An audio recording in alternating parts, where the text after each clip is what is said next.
Хэрэв та энэхүү зохиолыг бүтэн хувилбараар сонсохыг хүсвэл M-Book application болон M-Book Web-ээр сонсороо. 11-р хэсэг. Дэрэн дээрэн толгой тавингуудан гүн нойронд давтсан нөхрөн сэрэхгүй хичээн сэмээрхэн орноосоо болсон бүсгүй ажлын өрөөнийхөө жижиг буудан дээр удтал ганцаар суув. Тэр гэлбааг өрөвдөж туулсан амьдралын зах зугаас нь зүүдэлж өөрийгөө оронд нь тавьж мэдэрсэн учраас ийн шаналж суугаа нь инэ. Хүсэлчин энэ удаад өөрийгөө бүрэн дүүрэн ойлгож байв. Урд нь хизээч ингэж өөрийнхөө дотог шөнгөж бодож гаргаж байсан шийдвэрүүд туулж өнгөрүүлсэн амьдралынхаа тухай тунгааж байсангүй. Бенчэнтэй айлд төрсэн охин хорвоод мэндэлсэн цагаас л өнгөтэй өөдтэй бүхнийг эдэлж байсан ч сэтгэл нь ханаагүй. Эдийн дээдийг эдэлж хайрын дээдийг амссан хэрнэн ханаж цадалгүй улам шундаг байснаа тэр эргэн санджээ. Гэтэл түүний дэргэд гэлбаа хүнд хэцүү амьдрал дундаас хамаг хүчин шавхан цэцэглэх гэж байсан болцоо. Цэцэглэж чадсан эсхийг мэдэхгүй ч тэр маш их зовлон, шаналл, гадуурхал, хүчирхийлэл дунд амьдарч байсан нь гарцаагүй. Хэдий зүудчгэлэн энэ бүхэн үнэн гэдэгт бүсгүй баттай итгэж байлаа. Өвдгөн тэврэн суув. Яг ямар учраас энэ зүүднүүдийг зүүдэлж эхэлсэн? Яг хизээнээс зүүдэлсэн? Яагаад өөрт нь зүүдлэгдсэн? Яг юуг харуулахыг мэдүүлэхийг хүссэндэн зөвхөн өөрт нь зүүдлэгдэж байгаа талаар эргцүүлэн бодох зууран нэгийг санав болтоо. Босч ажлын ширээнийхэн ард суун ахиж шин цаас гарган ирээд буланг нь үдлээ. Тэр эхэн бичнэ. Хамгийн анх зүүдэлсэн зүүдэн түүний дараагийнх гээд хэдхэн цагийн өмнө зүүдэлсэн зүүдэн бүгдийг нь мартаж санахгүй гэж бичсэн тэмдэглэлэн хажуудаа тавиад бичиж эхлэв. Эхэнхтэн их ус үерлээд ороод ирлээ гэж зүүдэлдгэн хамгийн түрүүнд бичв. Дараагаар нь түүний зүүдэнд орж ирсэн хүмүүсийг эхнээс нь дарааллуулан бичлээ. Үүнд гэлбагийн нөхөр хүүхдүүд, хадам аав, бас саата алчуурын толгоогоо боосон хадам ээж. Үүний дараа дайвар үйл явдлуудыг бичв. Тэгээд тэр зүүдэнд нь хамт орсон хүмүүстэй зураасаар холбов. Гэлээж учрыг нь хараахан тайлж чадсангүй. Энэ бүхэнд болсон үйл явдал хэрэгтэй. Тэр үйл явдлын гэрч ч мөн хэрэгтэй. Харин цор ганц гэрч нь өнөөх бүсгүй. Гэтэл тэр хүсэлжинтэй ярилцах нь битгий хэл түүнийг харахыг ч хүсэхгүй байгаа.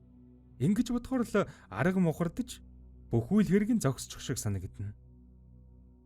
Гэтэл энэ бүхний учрыг олохоос нааш бүтэн нойртой хонж чадахгүй байдаг. Тэр өдрийн цайны цагийн өмнөхөн эрмөний утас дугарлаа. Ангаахын сургуульд сурч байх үеэс найзалж нөхөрлсөн Гамбат байхын тэр. Гамбат хөгжилтэй инэн мэд мэдээд "За, дохироо хэвээрээ вэзтэй хөө" гэхэд эрмөн өвчтний түүх бичиж байсан үзэгэн ширээн дээр нь тавиад сандлаа налан инээж. "Хэвээрээ байлгүй яхав дээ. Чи ирч гисэн үү?" "Ирлээ дарга. Таны үзлэг хийх ёстой өвчтнүүдийн түүхийг эргүүлж хараад сууж байна." "За тэгээд хагалгаа энэ төр байхгүй юм байгаа үсттэй." "Төлөвлөгөө тийм бол одоохондоо алгал байна. Гэхдээ яаралтай гинти юм ирвэл хагалжилт харах байхаа та." "Чи тэгээд ээлжнийхэнтэй загсан биз дээ?" "Загсан. Батаранд нь хийчихсэн." "Аргагүй л юм та. За тэгвэл тань лентээс юугаа хийгээд байгаа юм?" гэж харилцуурын цаан тачгин төлхөө хөрөв.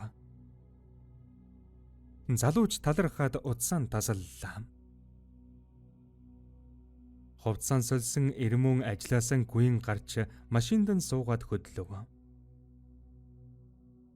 Тэр явсаар хотын захад байрлах хашааны ойролцоо машинанд тавиад эргэн тойрнон харан таньж ядан зогсно.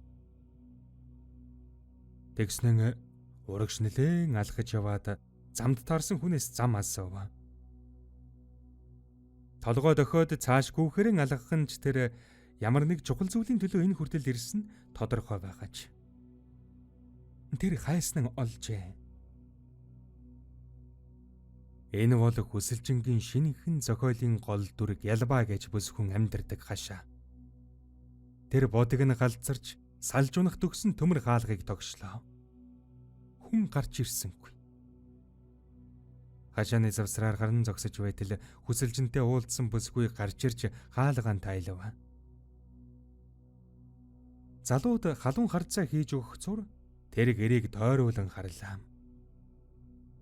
Бүсгүй түүний өөдөөс гарн сууж ямар хэрэгээр манад ирэв?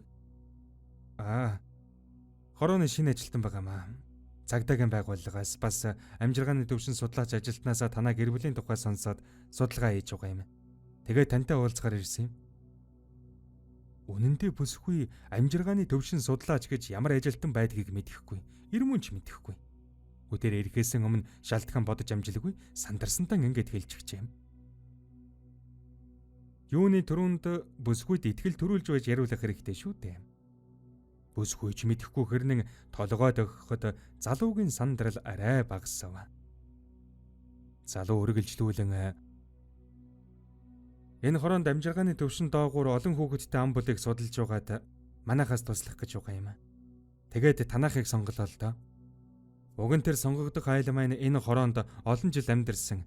Бас хүү шуудхандаа нэлийн зовлон үдсэн байх тийм шаардлагатай гэхүү дээ. Уучлаарай. Би их муухайгаар хэлж эхлэе. Гээд сандарлаа нууж ядан доош харахад бүсгүй.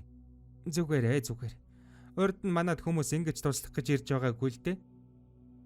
Хүн амын тооллого гэж хорооноос хідэн удаа л ирж байсан. Тэгэх болгондоо элдв юм асууж лавлаад тэртээ байдаг юм. Юуны тухай асууж лавладаг юм? Яах вэ? Та хэрв манайхыг судалдаг тэр хүнтэй уулзсан бол зах зугаас нь сонсч байсан л байх. Манай ээж аав хоёрын тухай гэж хэлэхэд залуу зөв замдаа орсноо мэдчихэв. Энэ хэвээрэн аль болох их зүйл яриулах ёстой гэж өөртөө сануулад. Харин тийм ээ. Сонссон. Тийм ч учраас би танахыг тэр шалгаруултан дээр төлөөлж байгаа юм л да. Би танаа удам судар арайгэр амжиргаа орлого зарлагын талаар илүү сайн мэдчихвч тэр тусламжийг танах руу хүргэх юм. Хэрвээ хэцүү биш бол эхнээс нь сайхан яриад өгөөч тэхүү гэж бүсгүйг аль болох аргадсан байртаа хэллээ. Бүсгүй урт амьсгаа аван тайвшраад ярьж эхлэв. Би ихээс олуулаа. Би чинь дээрээ хоёр ахтай. Доороо үг нь нэг дүүтэй байх ёстой. Гэхдээ тэр жил их шар усны үер болоод дүүгэн алдчихсан юм. Одлгүй ээж тэгээд аав бурхан болоод та сонссон л байлгүй. Соц нийгмийн үед улс даяар шуугсан их дуйлааны эзэд чинь манай аав ээж хоёр шүү дээ. Гэж хэлээд доошоо гарав. Эрмөн та битгий санаа зовоо. Яриад л бай. Танд тохиосон энэ явдлыг би сайн мэдэж байж танахыг ядаж таван хантай шинэ гэрт оруулж чадна шүү дээ. Гэд хэлж хав. Ам алдвал барьж болдоггүй. Агт алдвал барьж болдог гэдэг үгийг өөртөө ахин дахин сануулвч арга нь олдно гэж өөрийгөө тайвшруулад бүсгүн ярихыг хүлийн суулаа. Тэгж үтэл гаднаас цагаан тороор дүүрэн юм барьсан хүү инээсээр ороод ирав. Тэр ээждэн эдгээр зүйлсийг танихгүй хүн өгсөн юм гэж хэлээд гутлаан тайлмагцсан хоймрын шүүгээ шургуулгаан уудалж байсан нь гарч чадав. Харин ээж нь түүнийг эргүүлэн дуудаж эрүүний шүл баахан уулгаж байсан нь усанд яв гэд бетон бариулан гаргалаа. Бүсгүй сая нэг сандалдан эргэн суугаад манай ээж Келба гэдэг байсан юм. Тухайн үедээ бас л сонин содон нэртэй дээл ордог байсан. Нас залуу байхдаа аавтай минь суусан гэдэг. Тэгээд аавыг дагаж ирсэн нэг хүү бас өөрийн нэг хүү. Тэгээд би миний доор нэг охин дүү байсан юм. Одоо эргээд санахад ч манай хангалуун сайхан амьдралтай байгаагүй. Яг л одоогийн шиг хоолтой хоолгүй олон хүүхэдтэй архиудаг нөхөртэй. Би ч яг л ээжийнхээ замаар орсон хүүхэдтэй. Гэж хэлэхдээ хэртэй таашинсныхан хормойг өрчиж байлаа. Хэрв та энэ зохиолыг бүтэн үйлбэрээр сонсохыг хүсвэл M-Book application болон M-Book Web-ээр сонсоор